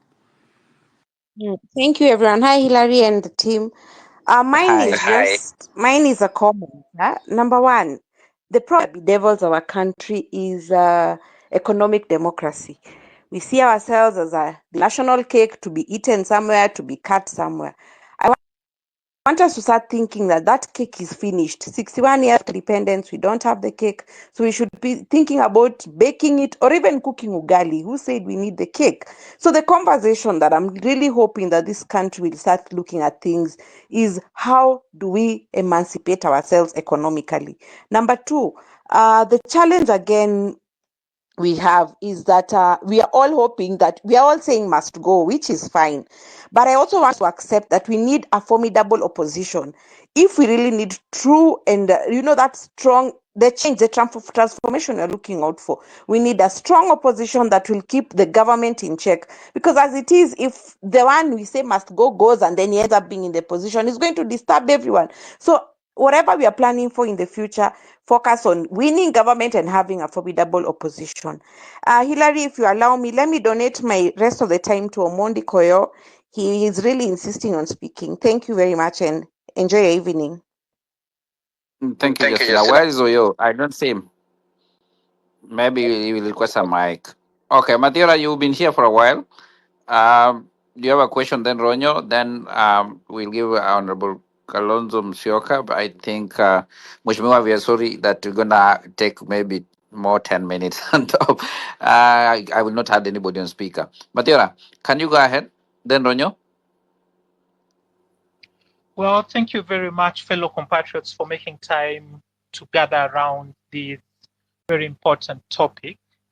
Mine is with regard to the reconstitution of the IEBC, and I want to take Honorable Stephen Kalonzo Musyoka back to 2017, where it was their political formation together with Uhuru's that gave us the commission that gave the elections in 2017, which in the first round were annulled. Of course, there went on to be a repeat election, but we know that questions have been raised with regard to the 2017 presidential elections and basically the general elections in totality. Now, in 2022, Kalonzo Musyoka was with Raila Odinga and Uhuru Kenyatta, and there was this talk about them having this system. So in a way, it was considered that if the elections were going to be rigged, it would be in their favor. There have been other actors in that space, both in 2017 and in 2022, that never kind of got an opportunity to be heard or to be at the table. So even in the constitution of the Independent Electoral and Boundaries Commission, their views were not taken into account. Now, at this point, we have ODM in government, we have UDA, we have Wiper. It's a mongrel of a system that's running this country. And then we have this battle with regard to Koki Muli, where people believe that she's being pushed aside because she is principled and has values that are needed to ensure that the selection process of the commission is above board. Now, that may be a lone voice, but then my question is this: is it not naive of us to push for the reconstitution of an IEBC when in fact evidence points to the reality that that commission eventually will have a very strong axis that is based in Kamagut and Bondo, and us going into an election with that kind of a commission will be like Kenyans taking themselves to the slaughterhouse. yes, people say we may not have an alternative to the process that's currently going on, but if I was to be bold and courageous enough, I would actually congratulate the Wiper Party and Kokimuli and Kalonzo for having held this process behind for a bit so that we can introspect. Because in reality, if we allow the big boys to be in charge of this process like they are, you look at the names that were given. Yes, on paper we say there is independence, but eventually when Mudiria, that do you want to ask the question? Mudiria, we are running out of time. If you want to make it brief, please make it brief and ask the question. Thanks. Well, my question to our former vice president is this. Is it naive of us to expect that the IEBC that will be born out of the process currently ongoing will deliver free, fair, and credible elections? You are an insider once, and you were pushed aside, and elections were delivered in the manner that they were in 2022. So now that you're on the periphery, should we trust this process and focus on it and not agitate for a different kind of process that would give us a commission that will deliver free, fair, and credible elections in 2027? Thank you. Thank you. Dolphin, go ahead. Dolphin? Dolphin, you've been here for a while and I want to hear your voice. Dolphin, before Omondi, you were given, Koyo, you were given a mic. Dolphin, are you here now? All right. Omondi Koyo, go ahead. Then we'll welcome uh, Honorable Kalonzo to chime in. I think, Neto, that is the order. Yes, I think I agree with you. Thanks. Okay. Omondi, go ahead. You were given the mic by Honorable Justin Momai. Koyo, are you Yes, here? Hillary, you can hear. I can hear you, You can bro. hear me Yes. very well. First of all, let me say good evening to everyone, and I would wish to pass my message of goodwill to all members under Healthy 2025, Your Excellency, Dr. Kalonzo Musyoka. In Kenya today, the question in the lips of so many Kenyans and in the hearts of many Kenyans is, yes, we agree that we need to change the Kenya Kwanza regime, but they ask themselves, with who? Because the person who Kenyans have been actually seeing as a best option is Dr. Stephen Kalonzo Musyoka. But when you listen to a number of Kenyans, they do tend to believe that he's not taking this matter seriously. And to me, I think that is a very big failure on his part, which he needs to change on his tactics going forward in 2025.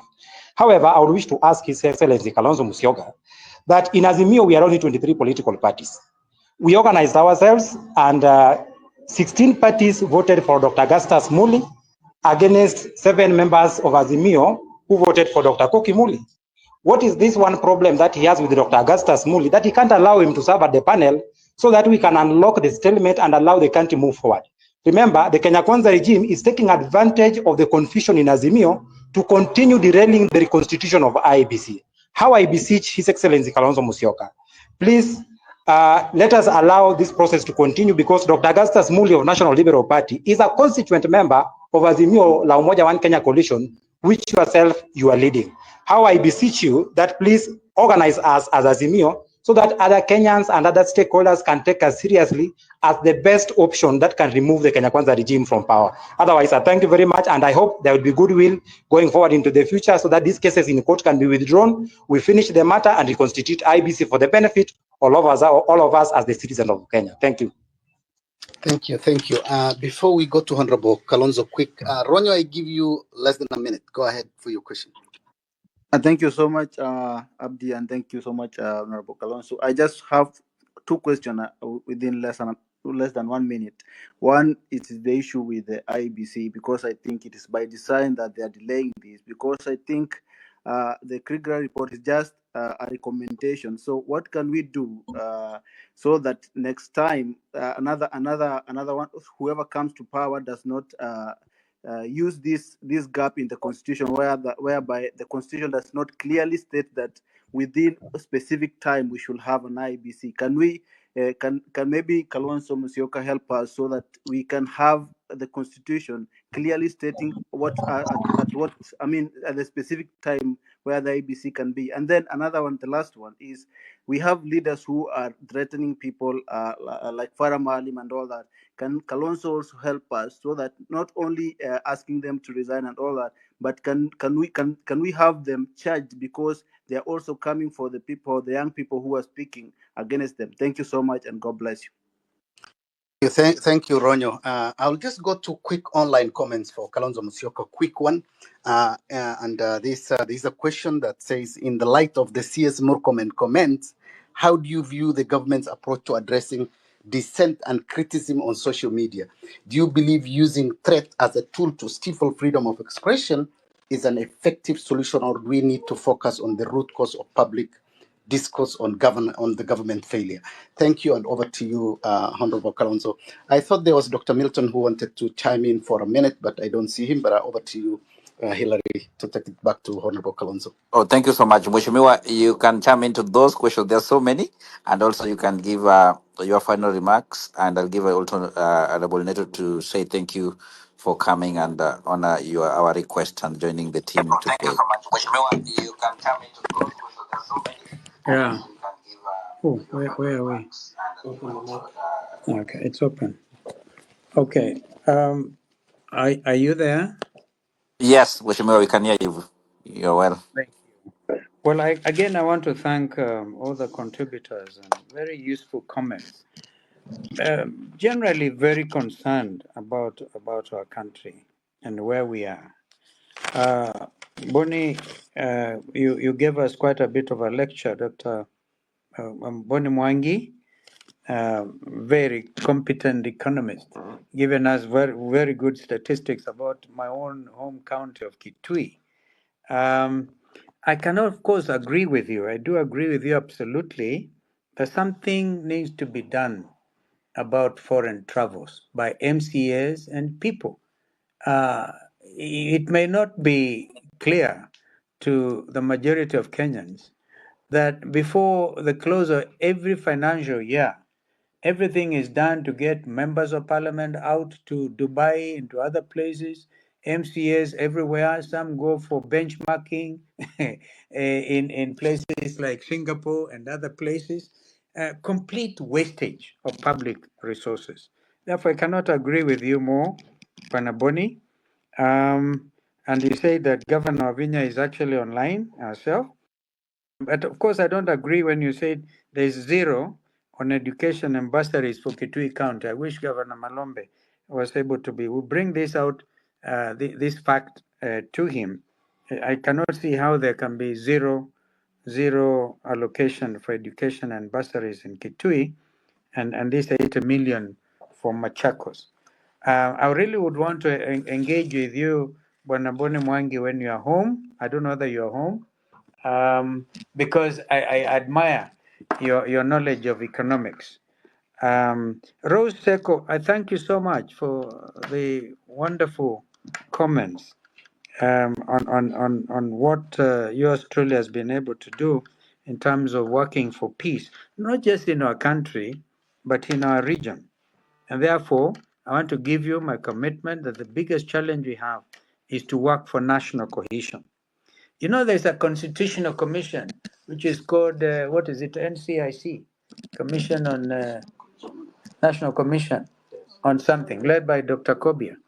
I wish they could just swing into action and institute prosecutions. You know, the only commission I find which is working to the benefit of Kenyans is the Kenya National Human Rights Commission. Because I'm with them in court, they are there, they are trying to educate our people on their rights, their constitutional rights, a lot of them non-derogable. And so I find that some of these constitutional commissions are really sleeping on their job. Therefore, however, there's a lot that we can do. I believe seriously in servant leadership.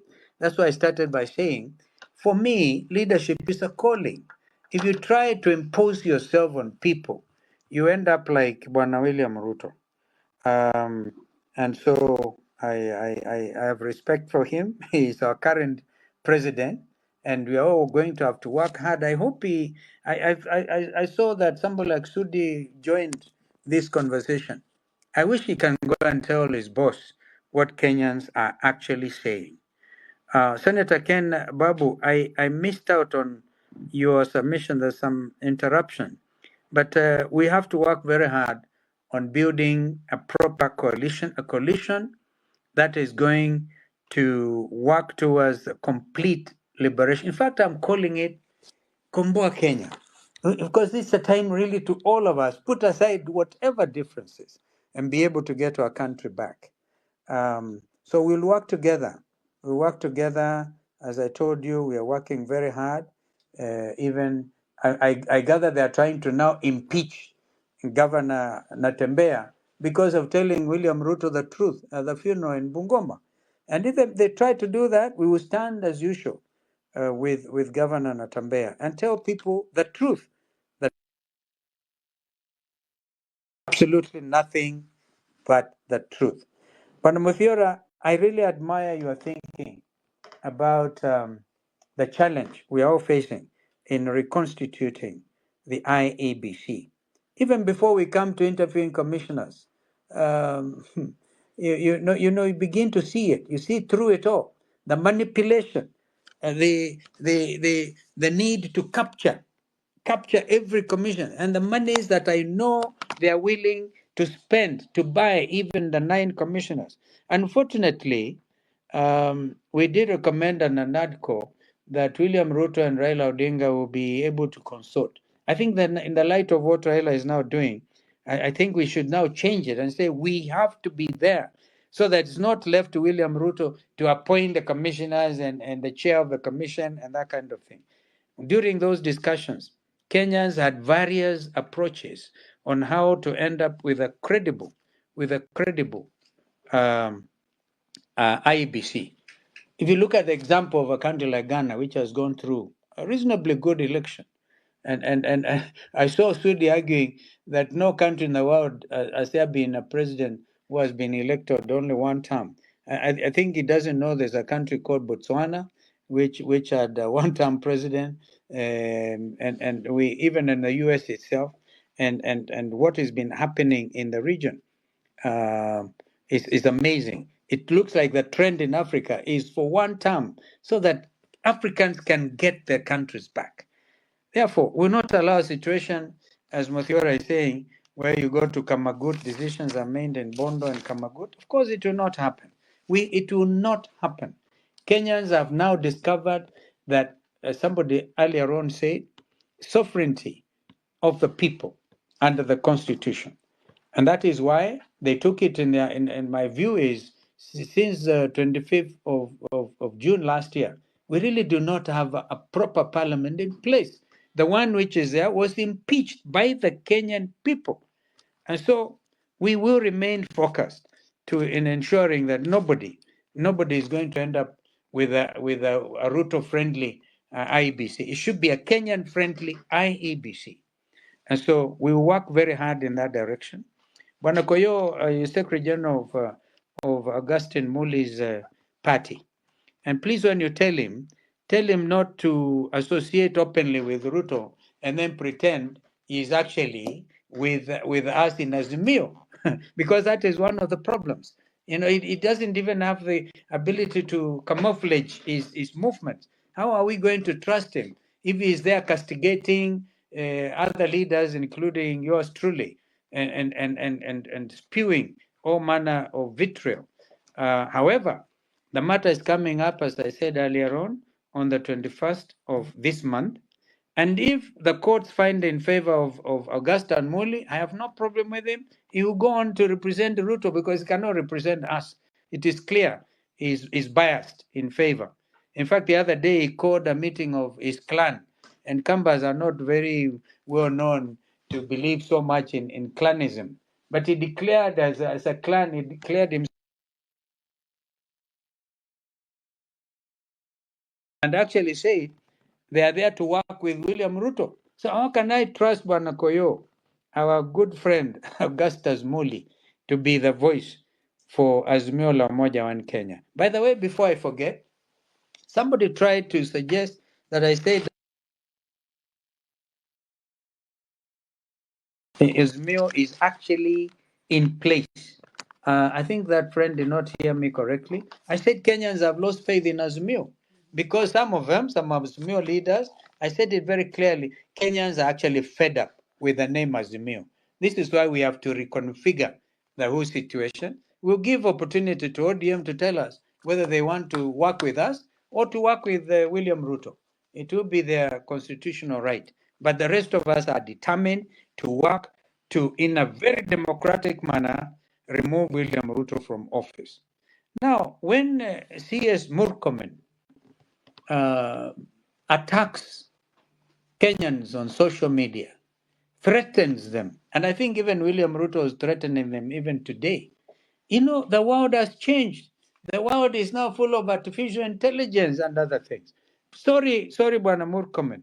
This is not the country that we imagined it would be. Kenyans have come of age. And in fact, I think we need to give ourselves accolades because we do lead in this. Imagine, for example, when it came to the time to nominate the most corrupt leader in the world. A lot of Kenyans went online. Maybe this is what is making them very upset. But they should have also have asked others to nominate other people. But to earn the reputation that the country's leader is ranked now, I think is must be the reigning champion because Bashar Assad has been thrown out. All right. So to really have it's very bad for economics, for economy is bad for our image, and we cannot therefore continue to to languish under this kind of leadership. Social media. I see, in fact, Meta, the leadership of Meta Group, just like Elon Musk's X, have actually removed censorship. They said everybody has the freedom of expression, provided you don't take a pang and kill your fellow citizen. But Kenyans must develop the culture of taking criticism, particularly Kenyan leaders. Therefore, it will not help to abuse the young people, to threaten them, intimidate them. Intimidation, the era of intimidation in Kenya is long gone, and we will stand with our people to the very end. I thank you so much, Pana Hilary. Uh, Thank you so much, Mheshimiwa, for coming and for honoring our request to join us in this conversation.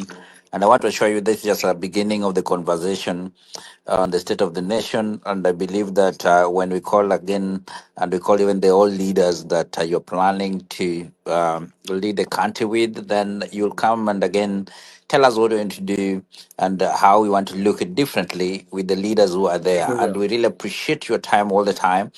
And to honor to come today, this is a blessing to the country and to even the people who can hear you and your mission and your vision and the things that you're planning to do as a leader, as somebody who has been there for a while. I want to welcome Neto to give his final remarks. Then I know you're going to leave. We will not close the space now, but you're going to give people maybe more 20 minutes to ask more questions. Then I'll forward this question to you so that next time you can address them in another platform. Otherwise, Indeed. yeah.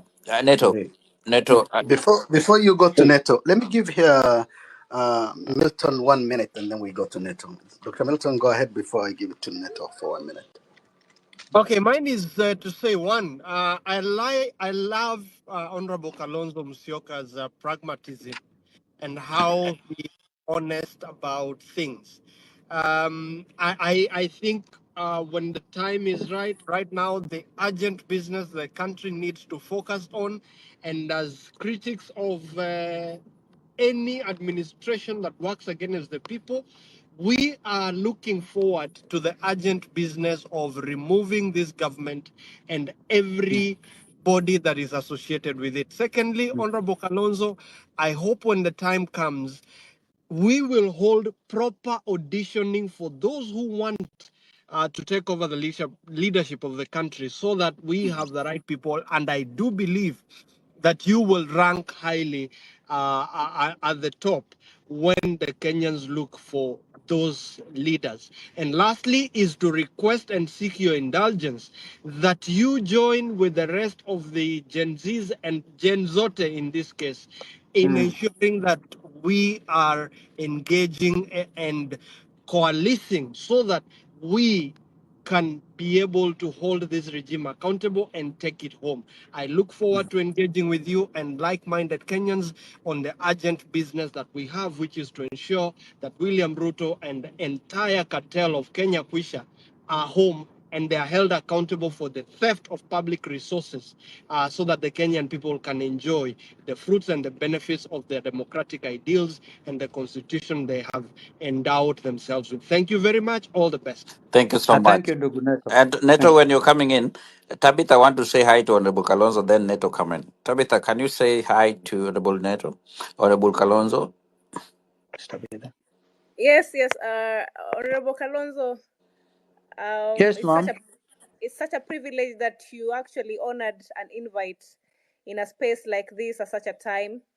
And it's really good that we have leaders who are taking their time to have a conversation that actually many Kenyans are so interested in. We are discussing the state of our country and the way forward for the young people who seem to be very hopeless. But then, Honorable Kalonzo, we just expect that you really, be that leader that is very consistent in what he says, lives up to it, and also shows up in areas where really the support for change and real change in governance is required. If we can move this conversation from just X to now practicality, even in supporting the movements that are Gen Zs, even calling out what is not really happening well in a more intentional way. We think that with leaders like you and like-minded Kenyans, we are on a trajectory that is very positive, and we are looking forward to a Kenya really that is governed by principles of the Constitution, that is governed by consideration of the people who are the most sovereign. And we are looking forward to a Kenya where the young people are free to speak, because we form the majority of this population. We are the majority of voters, and our voices cannot be shut by people who feel that being criticized is a way of bringing them down or whatever. So we would like you to support the young people. We would like you to show up for them, with them. And most importantly, it's not even about the young people. We want you as a leader to show up for Kenya. The old, the young is looking up to that one leader who can stand without fear or favor and say that this is wrong, this ought to be done like this. And we really want a Kenya that works, where youth meant, where we feel that we have the capacity to even create self-employment for ourselves, where businesses are working, and the policies around that force the young people to suffer at the end of the day. So please align with Thank you. leaders whom will be willing Thank you. really to take this country forward, not just leaders who are opportunists, leaders who are just driving the agenda of tribe, leaders who want to put us back to the days where, we are just speaking about our tribal lines and what. Let your alignment be the alignment which represent the full face of Kenya, the full face of what you'll require as change and transformational justice for this country. Thank you, Honorable Kalonzo. Thank you. Thank you Thank you. so much, Tabitha. Thank you, Tabitha. As I hand over to Honorable Neto, I want also to express my deepest gratitude to Honorable Kalonzo for joining us and sharing his invaluable insights. I think your commitment to dialogue, to democracy, and justice continue to inspire and guide many in this critical time of our nation. I think your leadership reminds us of the power of unity, accountability, standing firm in the face of adversity. We are honored to have you here with us this evening. Thank you for your time, for your wisdom, your unwavering dedication to Kenya's future. We look forward working together towards a stronger and more just Kenya. And let's push. Let's push these changes and have a better Kenya for all. I would say let's follow each other. Let's keep this conversation going. Over to you, Honorable Neto. Thank you very much, Abdi. And thank you very much, Hilary, for giving me the chance to thank the Honorable Kalonzo Musyoka. Mr. President, thank you very much for honoring us with your presence and for taking time off to engage with Kenyans. The first time I saw a President Kalonzo Musyoka poster was in 1997, I think, around Mwingi. It's 30 years later, 2027, Honorable Kalonzo Musyoka. Maybe it's just time that this presidency became a reality. But someone said something that I'd like to point out to you. You know, privately, myself and yourself and some other friends have sat with you to discuss your presidency. This was 10 years ago. But someone has said something that I want to just highlight right now. I think it was the Secretary General of this Muli party. That, you know, you're not taking the matter very seriously, the matter of your presidency. I mean, I'm hoping that in 2027 you can actually take this matter of your presidency a little bit more seriously to take us to the next level. I mean, I say that with a heavy heart because even if you watch the Wiper Party campaigns, you know, if you're not doing Okambani and you're not doing parts of Coast Province, you know, you diminish stomach. So I really look forward to, you know, the Wiper Party putting up a spirited campaign in this particular year or 2027 moving forward. That is the first thing I wanted to say. The second thing I'd like to say is that the next frontier in Kenyan leadership is going to be fought on the basis of rule of law, constitutionalism, budgeted corruption, and that is going to be what is going to make the campaign tick. You know, people are voting out this Kenya Kwanza government because they're thieves, they're corrupt. So our critique or the questioning about some of the counties that Wiper is predominant in is a question, is an invitation that, you know, the Wiper party can then engage in introspection. You do not have to engage in self-defense right now. It's about engaging in introspection to the extent that, you know, look, if Kenyans do not want corruption, Kenyans want us to engage in rule of law, how can the Wiper party, for example, be the one that then leads this particular thing? The third and the last thing I'd like to say, for me, is to wish you the very best. You know, personally, where I stand with you in terms of your presidency and your presidential quest. We wish you the very best. We just would like you to not associate. You remember in one of these campaigns, I think it was in 2013, when your party was it my party at that time as well. You know, you cannot campaign on the basis of no corruption when everyone else is around you. Remember that particular presidential campaign of Raila Odinga that we were talking about zero corruption, and everyone else was around the president at that time was people with a dark past. That's what Kenyans are asking you of. Kenyans are asking you to shave off this, give us the presidency that you will be a clean presidency. And I'm sure if you did that, you'll just be surprised that 30 years later, you might actually be the president. My very best. Thank you very much for honoring us with your presence. God bless you. And my very best to the presidency. Thank you so much. Well, thank you so much, Honorable Neto, Abdi, Justin Omai, Boni, Dr. Milton, Joe Wangeshi, Rose, Honorable Kalonzo himself, Tabitha Ugutu, that is also upcoming Gen Z leaders that we know that's coming up strongly. We really appreciate your presence, Ronyo, Africa, and everybody else who are on this meeting today. We will be hosting all these leaders all the time, and they will be telling us what they want to do and what's their perspective of leading. But we're really humbled to for their honor to come and to converse with us. It's not easy. They take their time and to be with us. And those people we didn't get mic today, we really, really appreciate your presence. Then we still have so many requests, but we want to close the space. And thank you so much for joining. And may God bless you and see you again on Sunday.